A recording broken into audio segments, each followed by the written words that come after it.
Memang berat belajar spiritual itu. Harus punya tujuan pokok. Percaya. Kalau saya gini, istilah Jawa, ojo pisan-pisan getuni urusan dunia. Mergo urusan dunia ya mok kanggo no alam dunia. Jangan memberatkan harta, benda, kekayaan apapun di dunia. Karena harta, kekayaan di dunia hanya di dunia. Sampai jabatan, sampai itu tadi, keistimewaan itu hanya di dunia. Setelah itu kembali di pangkuan Tuhan, di hadapan Tuhan, manusia sedunia sama. Besok masuk neraka lu. Itu kan bodoh kita. Tapi laku keras itu. Lah, saat ini berlaku. Loh. Mosok kalau sudah bodoh itu kan salah toh.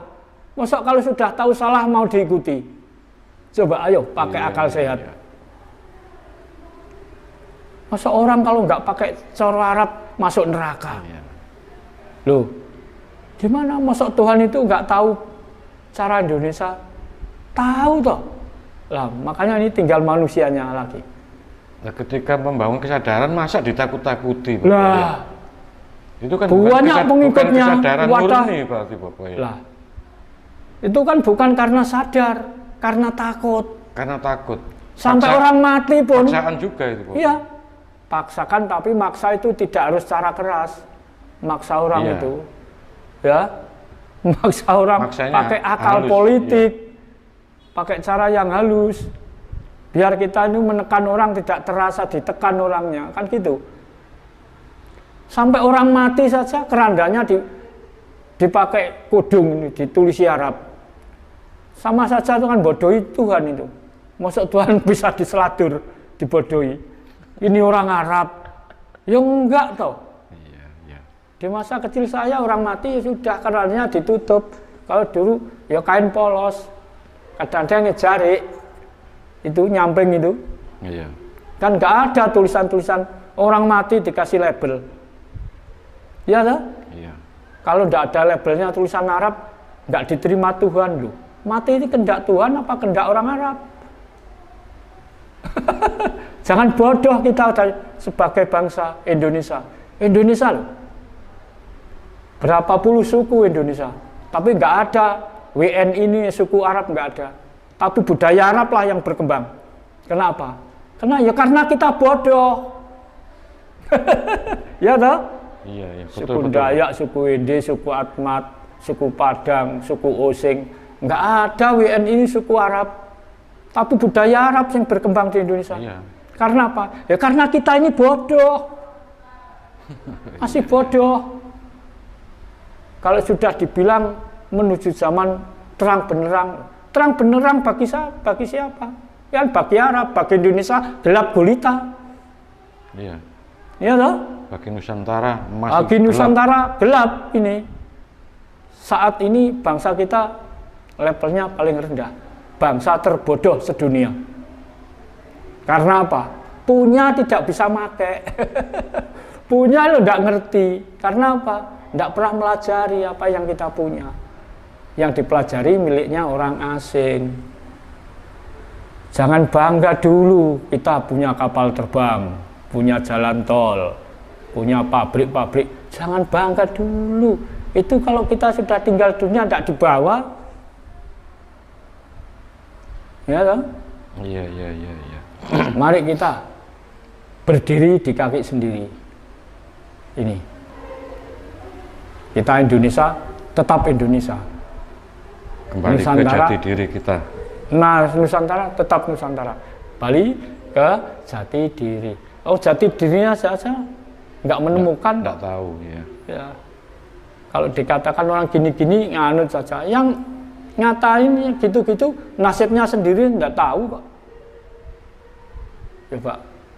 Tapi nganut terus, diajak gini-gini. Ya karena takut tadi ya, masuk neraka. Karena takut itu ditakut-takuti lah. Iya. Karena apa? Orang kok ditakut-takuti takut karena bodoh. Kalau orangnya ngerti ya nggak takut. Sudah ngerti apa adanya kok. Mosok Tuhan membuat kita bangsa Indonesia bangsa yang terbodoh. Ya enggak. Ya karena kita sendiri yang bodoh nggak mau belajar. Orang bodoh itu lemah, takut-takuti sedikit sudah takut sudah. Ya, mari kita cari kebenaran yang benar. Sebenar-benarnya, kebenaran sejati. Ya. Orang Jawa bilang benar itu, letak kebenaran itu dikatakan sejati. Jadi sejati benarnya itu benar. Benarnya kebenaran. Iya, terima kasih. Monggo. Terima kasih Koko. Ini monggo. Selanjutnya kemarin itu saya banyak melihat juga pelaku spiritual itu mulai berangkatnya itu ternyata dari keterpurukan masalah ekonomi, keuangan, karena bangkrut, karena nggak punya uang, ingin belajar spiritual, tujuannya nanti biar bisa naik ekonominya. Bagaimana menurut Mbah Harjo itu? Makanya tadi dan saya sudah bilang, manusia hidup loh, yang dibutuhkan apa? Mencari kan karena butuh. Kalau nggak butuh nggak mencari toh. Nah, itu tadi belajar di spiritual memang tidak hanya satu arah. Bukan karena ingin mengerti, bukan karena ingin belajar sesungguhnya. Banyak juga dari orang yang bangkrut, yang pedot itu. Seandainya tidak begitu, nggak mungkin beliau mau belajar. Nah, kira-kira aja jalan itulah yang bisa membuat beliau sadar. Jadi kalau bagi saya memang berat belajar spiritual. Harus punya tujuan pokok. Percaya. Kalau saya gini, istilah Jawa, ojo pisan-pisan getuni urusan dunia. Mergo urusan dunia ya mok kanggo no alam dunia. Jangan memberatkan harta, benda, kekayaan apapun di dunia. Karena harta, kekayaan di dunia hanya di dunia. Sampai jabatan, sampai itu tadi, keistimewaan itu hanya di dunia. Setelah itu kembali di pangkuan Tuhan, di hadapan Tuhan, manusia sedunia sama. Semua itu ditinggalkan Bapak ya? Semua ditinggalkan, hanya ceritanya saja. Makanya kalau masih hidup, berperilakulah yang menjadi suri teladan. Menjadilah orang yang benar dan baik. Iya, oke. Terima kasih. Kita juga mengetahui dalam ilmu Jawa itu ada tataran ilmu kasampurnaning urip dalam konsep ilmu Jawa. Apa seperti orang yang punya kemampuan bisa menyembuhkan orang, terus ada yang bisa berkomunikasi dengan leluhur, dengan bangsa ini itu. Apa itu termasuk yang dinamakan ajaran kasampurnan, Bapak? Mungkin bisa dijelaskan. Yang dikatakan sempurna itu kan dipandang dari mana saja, tidak ada salahnya, tidak ada cacatnya. Toh. Betul. Kalau manusia saja sedunia tidak ada yang sempurna, hanya Tuhanlah yang sempurna. Tidak ada manusia tidak punya kelemahan, tidak ada. Walaupun punya kelebihan bagaimanapun, manusia tetap punya kelemahan. Kekurangan. Iya. Lah, nyampe bahwa manusia bisa bicara dengan leluhur, dengan makhluk lain. Itu kan karena belajar. Betul. Kalau nggak belajar ya nggak bisa. Apa semudah itu? Nah, kalau belajar 1 bulan, 2 bulan, kira-kira sudah merasa bosan, pindah lagi loh. Terus apa yang akan didapatkan? kepercayaan diri aja nggak punya. Kalau kepercayaan diri nggak punya, terus kepercayaan yang dengan makhluk lain gimana? Nggak, malah sulit mendapatkan. Kita bicara itu jauh dari sempurna kalau malah kalau percaya ke makhluk yang lain, Bapak. Nah, yang dikatakan sempurna itu misalnya sempurnanya manusia aja. Iya. Kok diberi bisa bicara dengan makhluk lain, itu anugerah juga ya, karena rajin belajar. Tapi ada ini pembawaan dari sejak lahir, ada yang gini, tapi hanya tahu saja. Ini yang dinamakan indigo. Indigo itu pembawaan sejak kecil, sejak lahir, indigo. Tapi hanya tahu aja dia. Kalau ada makhluk ini lewat aja. Kalau di situ ada yang menempati ada, itu tahu dia. Tapi hanya tahu, nggak bisa beliau bicara dengan itu, nggak bisa. Itu indigo. Kalau ingin lebih dalam melajari, kalau sudah tahu, mau ingin belajar gimana caranya konsultasi dengan makhluk lainnya, perlu belajar lagi. Belajar lagi. Nah itu saja ya, apa ya, arahnya pro kontra. Ada yang mengatakan kalau bisa bicara makhluk lain, ada yang mengatakan apa ya, syirik atau apa, tidak boleh, musyrik dan lain sebagainya. Ada yang mengatakan boleh, sah, itu kehendak Tuhan lah, kan kembali lagi toh. Makanya jelek atau baik jangan ditebang sama rata. Kok terus dianggap kehendak Tuhan itu gimana nanti? Manusia nggak belajar. Menjadi orang melarat sudah kehendak Tuhan, ya sudah. Kan nggak berusaha ingin bangkit. Menjadi orang kaya kehendak Tuhan loh. Iya, Tuhan mengendaki, tapi kalau manusia berusaha kan kalau sudah cuma di rumah saja pengen kaya, wah itu patut dipertanyakan, Bapak ya. Nah, di rumah saja kok nggak pernah kemana-mana kok kaya, pasti ada jalan lain.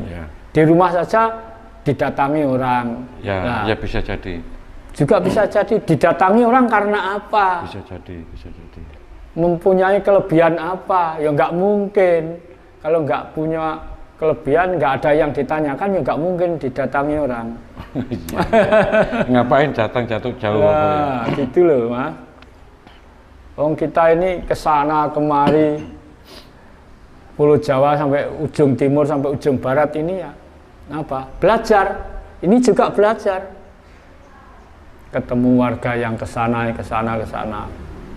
Nah makanya kalau di SS ini kan tidak ada istilah guru murid ya gini. Kalau sudah ini kita akan tinggal konsultasi, sharing. Sebetulnya apa atau ini? Terus bagaimana caranya mendapatkan ini? Kan gitu. Kan saya nggak ngajarin apa-apa toh. Saya aja hanya memberikan ini kuncinya. Cari sendiri. Kalau gitu, kalau ingin kaya, saya akan lebih kaya dari warga-warga lain. Kalau tujuannya hanya ingin kaya aja. Kan bukan sekedar kekayaan harta, tapi kekayaan hati ini paling penting.